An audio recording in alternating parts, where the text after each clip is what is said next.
Election మేనిఫెస్టోను 100కు 100% అమలు చేసి రైతుల రుణమాఫీ చేస్తామంటే 17,000 కోట్ల రూపాయలు పూర్తి స్థాయిలో విజయవంతంగా మాఫీ చేసి అదే పక్క రాష్ట్రంలో చంద్రబాబు నాయుడు చేయలే, మోసం చేసినాడు.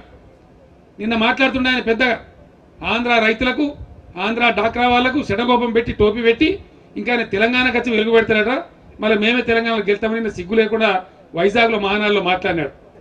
నువ్వేం చెప్పినావు చంద్రబాబు నాయుడు? మొట్టమొదటి నీ ఆంధ్రప్రదేశ్ ప్రజలకు క్షమాపణ చెప్పు. నువ్వు చెప్పింది ఏంది? అందరు డాక్రా వాళ్లకు నేను రుణాలు మాఫీ చేస్తాను, మొత్తం రైతుల యొక్క మొత్తం రుణాలు మాఫీ చేస్తాను. దాని మాట మార్చినవు, తిమ్మిని బమ్మిని చేసినావు, ప్రజలను మోసం చేసినావు.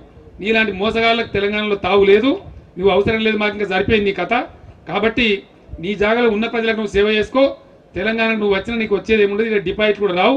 కాబట్టి ఈ రకమైనటువంటి పరిస్థితులలో ఉనికిని కోల్పోయిన తెలుగుదేశం, ఇక్కడ అడ్రస్ లేని బీజేపీ, ఇక్కడ మొత్తం కాలగర్భంలో కలిసిపోయిన కమ్యూనిస్టులు, వీళ్ళంతా కకావికలై రకరకాలుగా మాట్లాడుతూ ఈ విధమైన కన్ఫ్యూజన్ క్రియేట్ చేసే ప్రయత్నం చేస్తూ ఉన్నారు. నేను ప్రజలందరికీ ఒకటే మాట మనవి చేస్తూ ఉన్నా, సర్వేలో వచ్చినాయి మీ అభిప్రాయాలే, మేము చెప్పినవి కావు. వీళ్ళు ఏం మాట్లాడుకున్నా జిల్లాలలో నియోజకవర్గాలలో మీరు నవ్వుకుంటున్నారు, ఎందుకంటే చెప్పిన అభిప్రాయాలు మీయే కాబట్టి మీరు నవ్వుకుంటా ఉన్నారు. వాస్తవం కొన్నిసార్లు జరుగుతుంది, మనమేం చేయలేం.